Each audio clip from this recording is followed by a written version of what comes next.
Cześć, dzisiaj dowiesz się, ile kosztuje tłumaczenie. Pokażę Ci to na dwóch przykładach i wyjaśnię, od czego zależy cena tłumaczenia.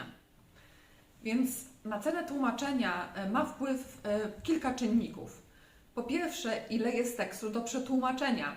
I mówię tutaj nie tyle o liczbie stron fizycznych tekstu, ile o liczbie stron rozliczeniowych. I to, jak obliczyć ilość stron rozliczeniowych, pokażę Ci w osobnym filmie.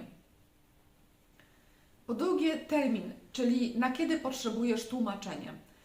Mówimy tutaj o trzech trybach: zwykłym, pilnym i ekspresowym. W trybie zwykłym zwykle można przetłumaczyć około 6 stron rozliczeniowych dziennie. Im termin jest krótszy, im szybciej trzeba wykonać tłumaczenie, tym stawka jest wyższa. Po trzecie, język tłumaczenia. Więc umownie grupujemy języki w kilka kategorii w zależności od popularności. Pierwsza i najbardziej popularna grupa języków to języki angielski, niemiecki, francuski i tutaj stawka jest niższa w porównaniu do grupy czwartej, gdzie są języki nie posługujące się alfabetem łacińskim, na przykład arabski, chiński czy japoński. I w tym przypadku stawka jest najwyższa. Po czwarte, rodzaj tekstu.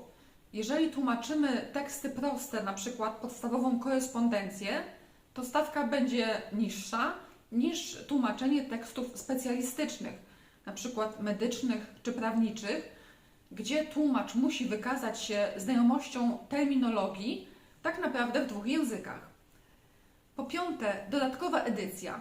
Jeżeli masz tekst w PDF-ie lub tekst wymaga dodatkowej obróbki graficznej ze strony tłumacza, to za tą dodatkową pracę będzie dodatkowa stawka. Dlatego najlepiej przyjść do tłumacza z tekstem w pliku Word i wtedy nie musisz się martwić tą dodatkową edycją. Zanim przejdziemy do przykładu, zostaw mi lajka pod tym filmem, jeśli Ci się podobał, aby więcej osób mogło się o nim dowiedzieć. Więc u mnie cenowo wygląda to tak, że gdy przychodzi do mnie osoba z tekstem prawniczym, na przykład umową, i chcę ją przetłumaczyć na język polski, najpierw sprawdzam, ile jest stron rozliczeniowych tekstu.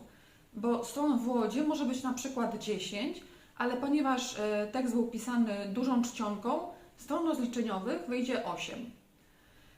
Tłumaczenie ma być wykonane na język polski w terminie zwykłym, więc przy mojej stawce 55 zł za stronę koszt tłumaczenia wyniesie 440 zł. Weźmy inny przykład. Kontaktuje się ze mną kierowniczka działu kadr, która prosi o pilne przetłumaczenie prezentacji w PowerPoincie na język angielski. Tutaj stawką wyjściową będzie 60 zł, a ponieważ tłumaczenie wymaga specjalnej edycji i jest w trybie pilnym, to ostateczna stawka wyniesie 80 zł za stronę. Ciekawa jestem, czy już zlecałeś tłumaczenie i czy pytałeś tłumacza, od czego zależy cena. Daj mi znać w komentarzu i koniecznie obejrzyj film, jak wyliczyć ilość stron rozliczeniowych. Link do filmu znajdziesz w prawym górnym rogu.